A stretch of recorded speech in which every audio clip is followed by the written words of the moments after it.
pour ceux pour qui c'est la première fois, c'est un matériau qui est assez particulier parce qu'il est très très collant.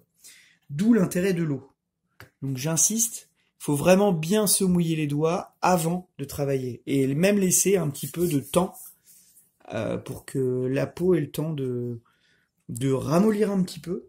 Puisque si vous travaillez le green avec une peau sèche, ça va coller directement et là vous allez être très très très embêté.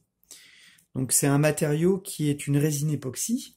Sous sa forme instable, non mélangée, elle est quand même assez toxique. Hein. Donc il faut se méfier. On ne mange pas, on ne boit pas en même temps, quoi.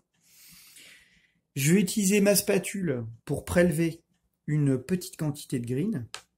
Alors généralement, ça c'est une maladie du sculpteur, hein, on en utilise beaucoup trop. Donc je tiens à vous le signaler avant. Donc là je vais diviser ma petite boule de green en deux pour être sûr de ne pas en avoir trop. Voilà. Et je vais la poser sur mon ongle. Je vais aller chercher le durcisseur.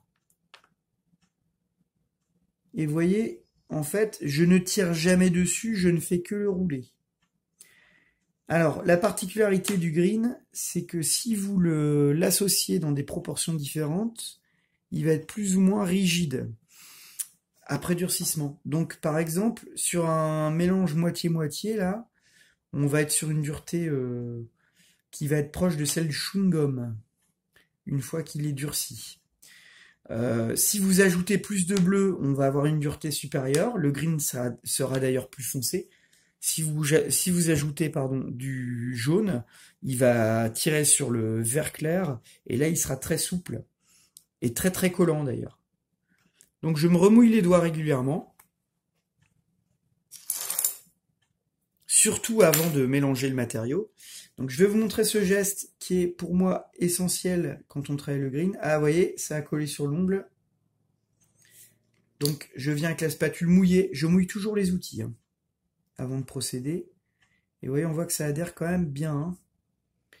Alors l'utilisation avec des gants, j'ai testé, mais honnêtement c'est plus gênant qu'autre chose. Donc pour le mélanger, pour le malaxer,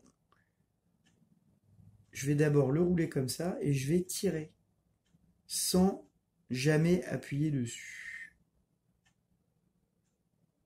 Voilà, alors là j'ai les doigts bien mouillés donc il adhère pas trop. Donc du coup je peux faire ça, l'écraser en tirant.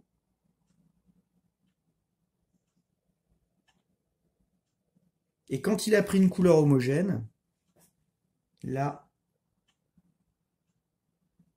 ça devrait bientôt être bon. Je pourrais m'en servir. Donc aujourd'hui, on fait juste une fixation.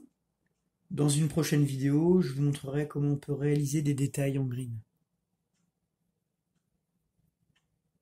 Voilà. Hop. Tac. Donc je vais le stocker sur mon pouce.